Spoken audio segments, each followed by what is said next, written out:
All right, so what is applied learning and what in particular is corporate award? So the corporate award program is basically a different route in which one can study to obtain the MCIPS designation. We know that a lot of people are familiar with the academic qualifications.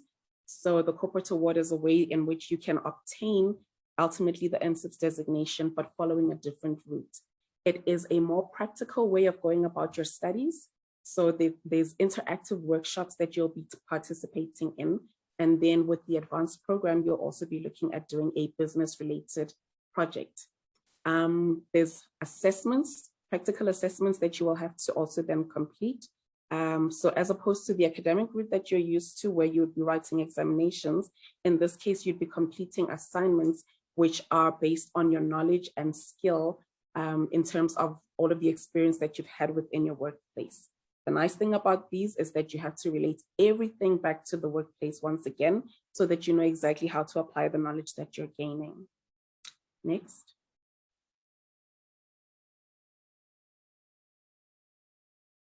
So what the aim of the applied learning programs are for, it's basically to address the challenges that are faced by organizations and individuals within the organizations. So you'll recall just a few seconds ago, I mentioned that on the advanced program, there is a research project that one has to do. So basically in that instance, you're looking at what the challenges are that your organization is currently facing. And you as the candidates on the program are able to then propose a project topic that you will then be carrying out throughout the program that's going to help to address this need.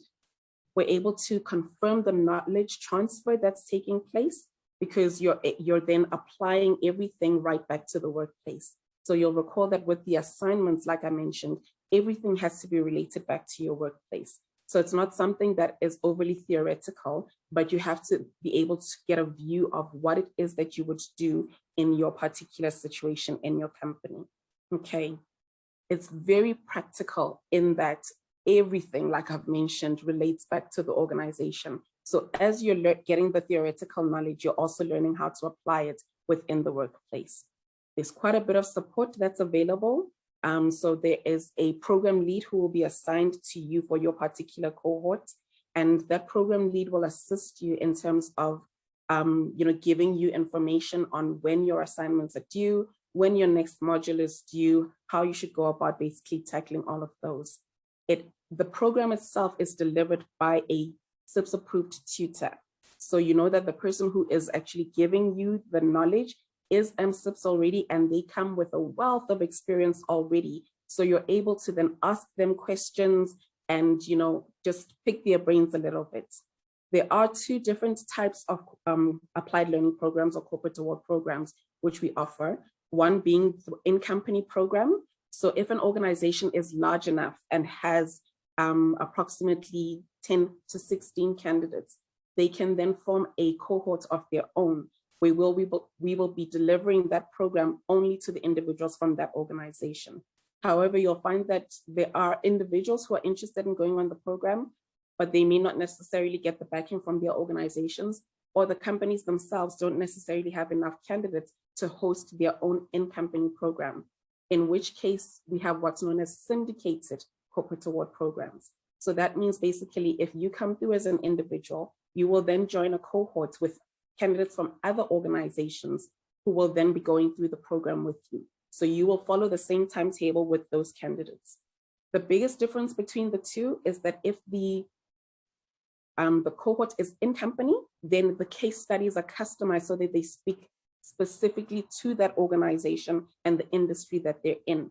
Whereas if you're on a syndicated program, you don't lose anything in terms of the learning. The only difference is that the case studies and examples that are given are more generic. But once again, you have the opportunity to ask any questions that you want to the tutor, and they're then able to help you to get a better understanding of how things will work within your particular organization. Okay, next. So we've got three different levels of applied learning programs.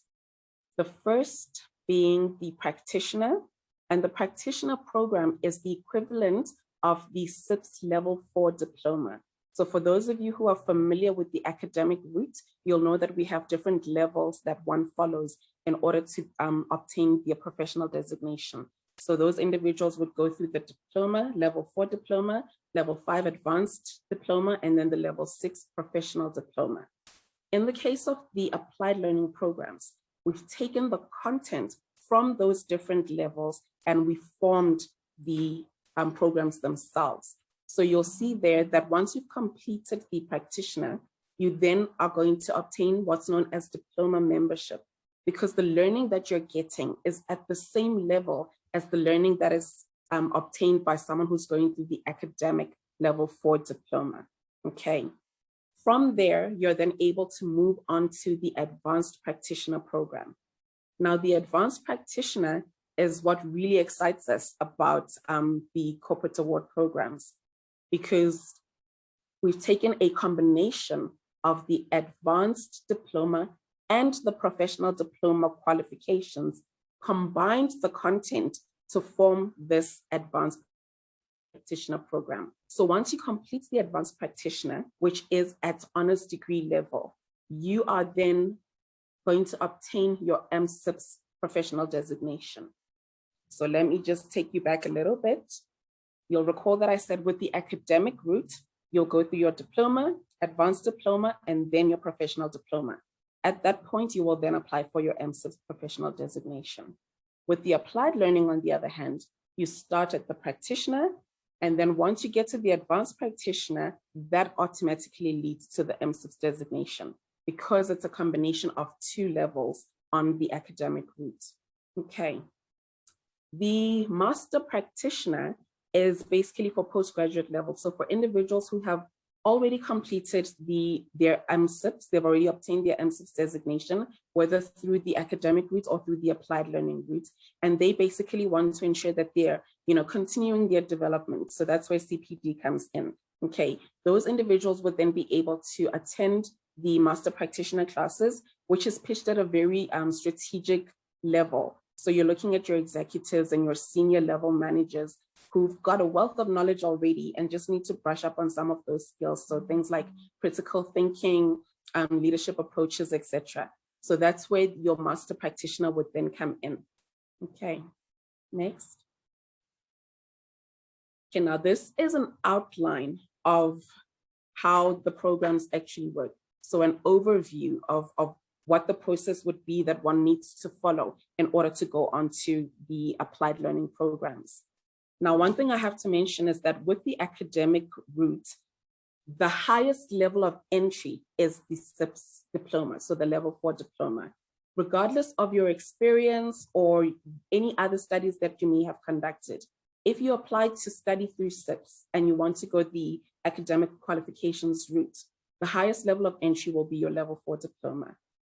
However, with the applied learning route, you can actually take a competency assessment or skills analysis, which helps us to determine which of the programs you're eligible to then embark on. So based on the results of the competency assessment, we will know whether you should start at the practitioner level or if you can actually skip the practitioner because it'll confirm that you already have that knowledge and go straight onto the advanced practitioner. I talked about being excited. Once again, this should be cause for celebration because if you meet the required benchmark on the competency assessment or the skills analysis, you then gain direct entry onto the advanced program, which means you're already saving time and in fact money because you no longer have to do the practitioner level and you go straight onto the advanced, which then will lead to the MCIPS designation in just 18 months. So once you've completed the competency assessment, you're then going to attend the induction. Now, induction is where we give you an overview of how the entire program is going to work. So we give you the details on the timelines, when the modules are going to be taking place. We even give you a view of all of the assignments ahead of time so that you can at least have an idea of what to expect. And then you're given guidance in terms of how your assignment submissions should be done. And in the case of the advanced program, you're also then given a little bit of information with regards to the project that you're going to be expected to then roll out and submit during the course of the program. So that's what takes place during the induction. From there, you then have your modules. And I must mention that right up front, you're given the full schedule for the program. Okay, so there's no surprises in terms of when you're expected to be attending your modules, etc. You get the calendar right up front so that you can book the days out in your diaries. You can make all of the relevant stakeholders within your organization aware that these are the days in which you need to be out of the office because you're going to be attending your modules. Modules are full days, okay? So you need to ensure that those days are blocked out and attendance is mandatory, all right? Attendance is mandatory for all of the modules. Only in circumstances where, there's absolutely nothing you could have done, you then inform us of, whatever may be keeping you from the module. But other than that, it will be, you risk losing your spot on the program if you don't actually attend, okay? So from there, you get your schedule, you attend the induction, and then you start attending the modules. Now, the modules are spaced out in such a way that you are not out of the office too frequently and for too long a period, okay? So the program taking 12 to 18 months, we then space the modules out to 2.5-month intervals. So every 2.5 months, you're expected to attend a module. And then with the advanced program, there's also the project surgeries that you will also be attending. Because with the research project, we don't just leave you to go forth and do it yourself. There is guidance throughout, and there are certain milestones where you will have time with the tutor who's going to basically just see whether or not you're on the right track, give you guidance in terms of what other elements to include, etc. So step number 4, those are the assessments or assignments that we've spoken about. After every module, you're given an assignment that you need to complete. And then with the advanced program, I keep mentioning the research project. You also then have to present the findings of your research project in an oral presentation. So not only do you have to successfully pass all of your written assignments, but you also have to pass the written project and then also the project presentation. With the practitioner, there is no project. So you just have to successfully pass all of your assignments and then you're done with that program. Then you can move on to the advanced. With the advanced, it's your assignments plus your written project and your presentation. And this project that I keep making reference to is, I think, what gets people really excited about this program.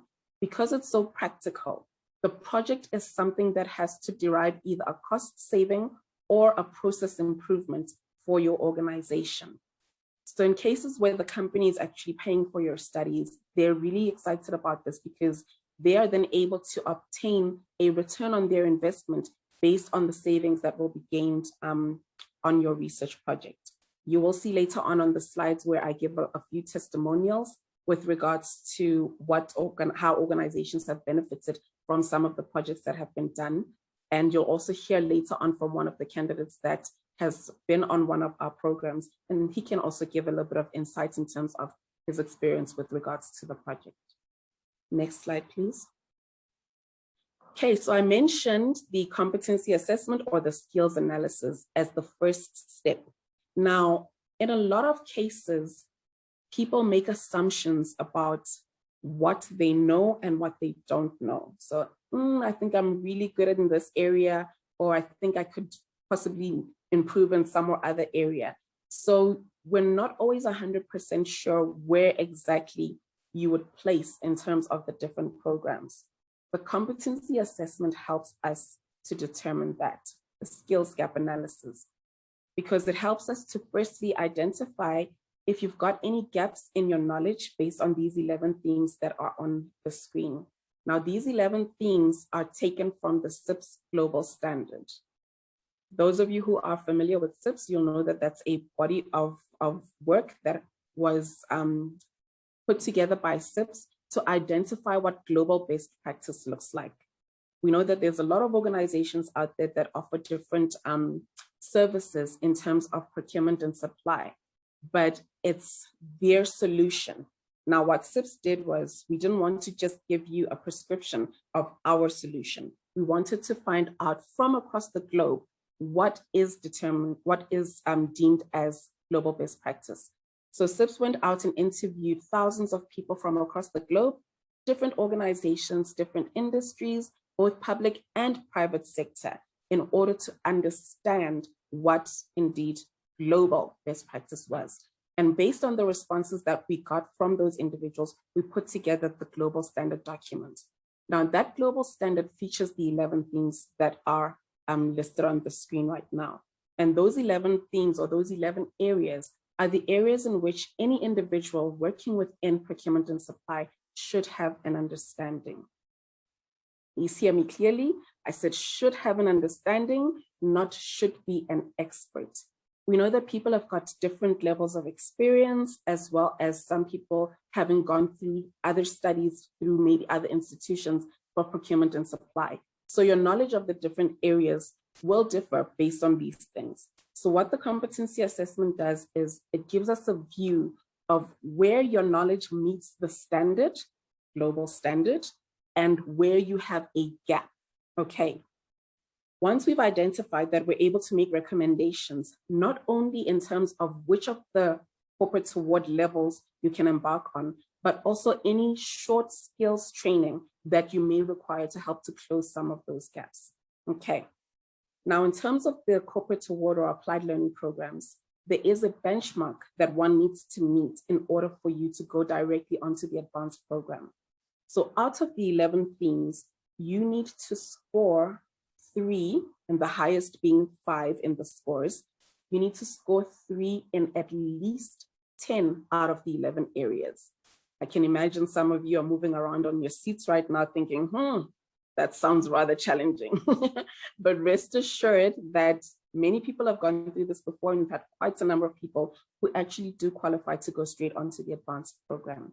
Okay, so with the competency assessment or the skills gap analysis, once we've got the results, you will receive your own individual report, which will tell you exactly how you did in all of the areas and tell you which areas you have gaps in so that you can concentrate on those. And then it'll, of course, tell us whether you can embark on the advanced or the practitioner applied learning program.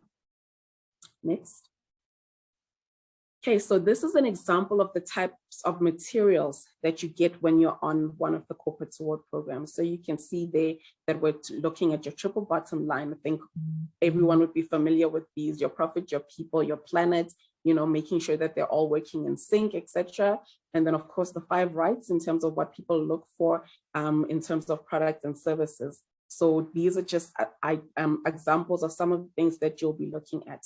Once again, everything will be contextualized, and you always have the opportunity to ask questions to not only the tutor, but also your colleagues that you're on the programs with. So if it's an in-company program, then it's your colleagues that you work with either on a daily basis, or maybe it's people from within the organization, but different regions. Then you guys can interact and exchange ideas, as well as solutions to some of the things.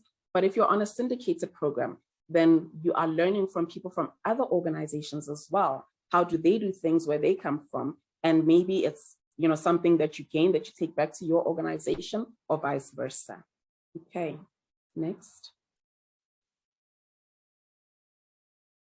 This slide now shows us an overview of some of the modules, as well as when assignments will be due. So you can see there that once you've completed your induction, which I spoke of previously, you're then given a date for your first module to take place. In this example, we've given you strategic supply chain management, which would be the first module on the advanced practitioner program. So there, you would be attending the module for 2 days. You'll recall I mentioned this is 2 full days. And yes, the schedule has been given to you, so you know exactly when you're expected to be attending the module, and you'll be out of the office. Okay, so make the necessary preparations. So you would attend that module 2 full days. During the module itself, you will also have a session where you're discussing the assignment.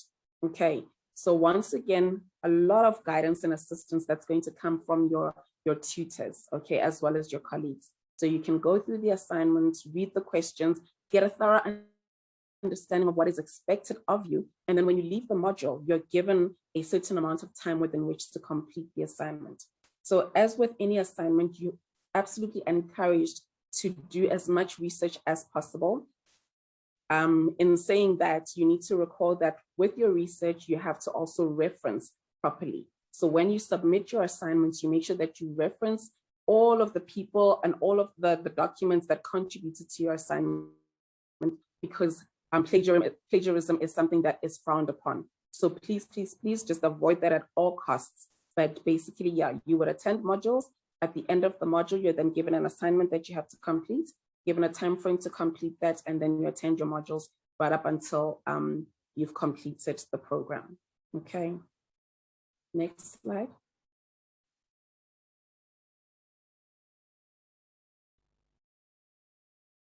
So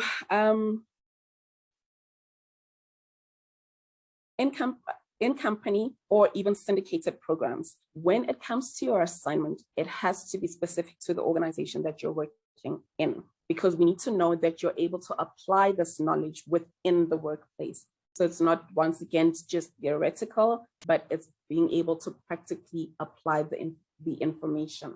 Okay, so all of the assignments are given in such a way that, for instance, you will choose a category of spend within your company, and you have to now explain how you would go about doing X, Y, Z within that category. Okay, so everything is very, very practical. It's very on the job. And you are able to also speak with people within the company, your line managers, who we encourage to actually act as mentors for you while you're on the program. Speak with them when it comes to your assignments or your projects, so that you ensure that you're doing things the correct way and that it's things that are actually going to benefit the organization as well. Okay, next slide. Okay, now with the advanced program, so with the practitioner, you do all of your modules, you do your assignments, and then you're done. Diploma membership, happiness all around. With the advanced program, we talked about the research project. Once again, work-based project, which has to derive either a cost saving or a process improvement for the organization. I mentioned earlier that there are what's known as project surgeries. So that's where you're getting guidance from the tutor. This is one-on-one guidance. Okay, so with the modules, you attend them as a group or a cohort, but then with your research project, everything is being done on a one-on-one basis. Okay, so your assignment, you have to complete on your own. There's no group work involved here. You work as an individual. Yes, you can speak with your colleagues and friends and ask them questions, etc., but the work that is produced must be done by yourself and for yourself alone. Okay, so with the project, you get one-on-one time with the tutor, where they're going to be guiding you in terms of how your project is going. So firstly, you're going to propose a topic.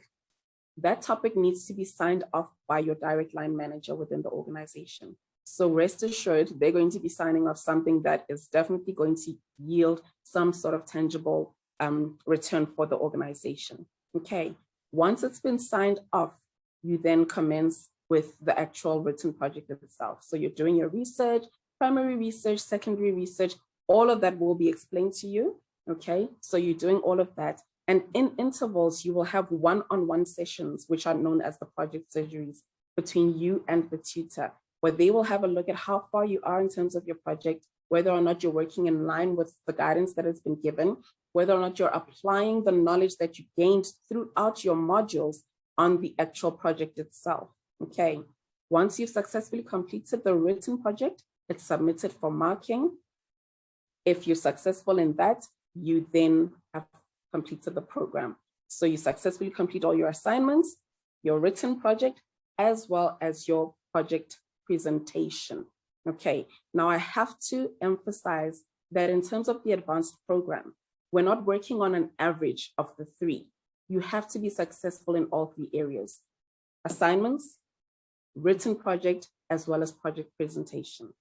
Now, just like with any other institution, if you're unsuccessful in your first attempt, whether it be the assignment or the project or the presentation, you will be given the opportunity to resubmit or represent. However, your pass mark will then be kept at 50%. Okay, that is the norm. So even if on your second try, you absolutely hit the ball out of the park and could potentially have gotten 90%, because it is a second attempt, you will be kept at 50%. That's what's going to appear on your transcript. So this is me encouraging you to always give it your absolute best in your first go. Okay. And like I said, the return on investment, this is where the company now sees, the company begins to basically enjoy the fruits of their investment, because based on the results of your project, they will then get either a cost saving in terms of something that they are currently running at a higher cost, or there will be a process improvement in terms of some of the elements that are currently taking place within the organization. And obviously with a process improvement, that means efficiency, and efficiency always means that you're going to be making some or other savings. Okay, so that's it in terms of the applied and the advanced program. So this is just the schematic in terms of your actual project itself. So you can see there that you've got your project initiation, which is the workshop day. So that's where the tutor is now explaining to everyone how the project is going to work. Even though it's been spoken about at the induction, obviously that would have been months ago. So we need to give you a reminder of exactly what to expect. So in the workshop day, you're given, the guidance in terms of what is expected of you, how you should go about executing the project, etc. You are then given time to go off and get started. And then you have the project surgeries, which are now your one-on-one sessions with the tutor itself. So there are several project surgeries in different intervals. So as you're progressing through your written project, you're then having that time with the tutor just to ensure that you're still on track. And at the end of the program, once you've already submitted the written project and it's been marked, you then have that project presentation. That presentation will be taking place in front of the tutor or independent tutor, not necessarily the one that has taken you through the program, because this has to be completely independently assessed. Okay, so you've got an independent tutor, you've got an independent adjudicator, your line manager, or any key stakeholders within your organization who would like to attend the presentation, they need to be present. But your line manager will definitely be getting an invitation, because they would have also been guiding you throughout the process, and they need to now come and see, the outcome of this project that it is that you're presenting. Okay, so once you've gone through the presentation, the panel is then given time to deliberate and mark you, and then, that will determine whether or not you've met the criteria to then successfully pass the project. So with those 3 different results, you will then be done with the program. And at that point, you can apply for the MCIPS designation. And I use the word apply, not you will be given MCIPS, because even though you've successfully completed the applied learning program, you still have to go through the process of applying to the awarding body to say, I have met all of the criteria in order to be granted that MCIPS designation. It's nothing hectic, and we will give you guidance in terms of how to go about doing the application. But basically, it would be you submitting, once again, your CV, the transcript results from the corporate award program, and then they will go through this and basically give a tick and say, yes, this individual has successfully met the criteria to be granted the MCIPS professional designation.